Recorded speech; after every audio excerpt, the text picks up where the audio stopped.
नमस्कार मित्रों, स्वागत है आपका आपके अपने YouTube चैनल अक्षर क्लासेस पे।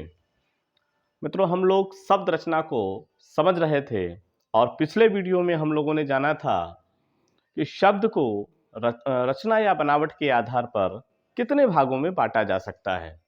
तो हम लोगों ने जाना था कि उसे 3 भागों में हम बांट सकते हैं: रूढ़ शब्द, यौगिक शब्द और योग रूढ़ शब्द। आज हम लोग समझने वाले हैं शब्दों का बहुत ही महत्वपूर्ण विभाजन, और इस विभाजन को आइए प्रारंभ करते हैं। आज हम लोग समझने वाले हैं कि व्युत्पत्ति या उत्पत्ति के आधार पर जो शब्द हैं उन्हें हम कितने भागों में बांट सकते हैं। तो उत्पत्ति के आधार पर या व्युत्पत्ति के आधार पर जो शब्द हैं उन्हें 4 भागों में बांटा जा सकता है। कभी कभी आपसे ये भाग भी पूछ सकता है कि कितने भागों में हम उत्पत्ति के आधार पर बांट सकते हैं। तो व्युत्पत्ति के आधार पर या उत्पत्ति के आधार पर जो शब्द हैं उनके 4 भेद हैं। कौन से 4 भेद हैं? देखिएगा, तत्सम, तद्भव, देशज और आगत या विदेशी शब्द। आज हम लोग समझने वाले हैं इन सभी 4 शब्दों को संक्षिप्त रूप में, और इससे आगे के वीडियो में हम लोग तत्सम, तद्भव को, देशज को और आगत और विदेशी शब्दों को अलग अलग भी डिटेल में जानेंगे। आज हम लोग संक्षिप्त रूप से ये जानेंगे कि तत्सम क्या है, तद्भव क्या है, देशज क्या है और विदेशी शब्द क्या है। आइए जानते हैं। सबसे पहले है आपका तत्सम शब्द। तो ये तत्सम शब्द क्या होते हैं? तो हिंदी भाषा के ऐसे शब्द जो हमारी मूल भाषा यानी कि संस्कृत के समान है। तत्, सम, तत् माने उसके और सम का मतलब समान, जो उसके यानी कि संस्कृत भाषा के समान हैं वो तत्सम शब्द कहलाते हैं। यानी कि ऐसे शब्द जो हिंदी भाषा में एज इट इज बिना किसी परिवर्तन के ग्रहण कर लिए गए हैं उन्हें तत्सम शब्द कहा जाता है, जो संस्कृत के मूल शब्द हैं। जैसे हम कहें अग्नि, हरिद्रा, क्षीर, सर्प, कर्म, ये सब तत्सम शब्द हैं।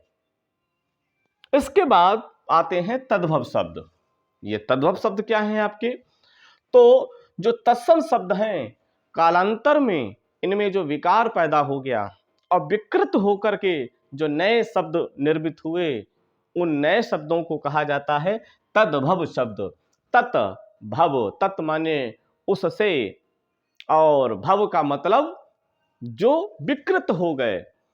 तो जो हमारे मूल भाषा के शब्द थे यानी कि जो तत्सम शब्द थे, कालांतर में क्लिष्ट होने की वजह से उनमें कुछ विकार पैदा हो गया और उनका जो विकृत रूप है, उनका जो सरल रूप है, वही तद्भव कहलाता है।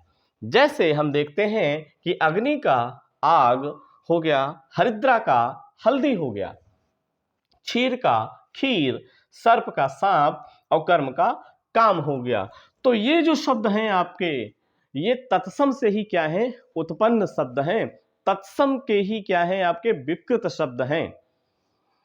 इसके बाद आते हैं आपके देशज शब्द।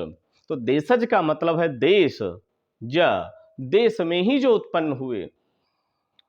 ऐसे शब्द जिनकी व्युत्पत्ति का पता नहीं चलता, जो किसी क्षेत्र विशेष में बोले जाते हैं, ऐसे शब्द जिनकी कोई व्याकरण नहीं है, जो आम बोलचाल में प्रचलन में आ गए, तो ऐसे शब्द देशज शब्द कहलाते हैं। देश में ही जो उत्पन्न हो गए, देश में ही जो पैदा हुए, ऐसे शब्द देशज शब्द हैं। जैसे कटोरा, भोपू, डिबिया, खिचड़ी, कबड्डी, गड़बड़, झंझट, तेंदुआ, चीलगाड़ी, टट्टू, बहुत से और आप देखेंगे आपको देशज शब्द मिल जाएंगे।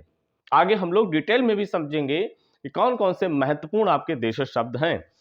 इसके बाद आते हैं आपके आगत शब्द या विदेशी शब्द।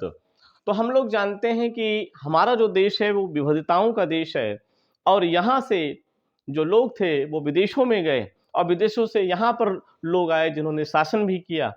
तो हमारी जो हिंदी है वो कोई दुराभाव नहीं रखती है।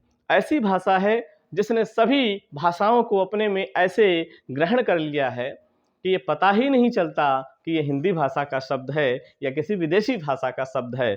तो विदेशी प्रभाव से जो शब्द हमारी भाषा में सम्मिलित हुए, आगत का मतलब होते हैं आए हुए।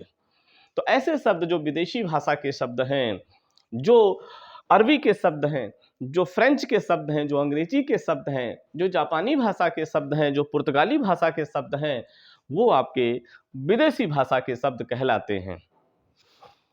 जैसे हम कुछ शब्दों को यहाँ पर देखते हैं, डिटेल में हम लोग आगे जरूर देखेंगे कि विदेशी भाषा के कौन से महत्वपूर्ण शब्द हैं। जैसे फ्रेंच शब्दों की बात करें तो लैंप है, कप है, कूपन है, मेयर है, कारतूस है।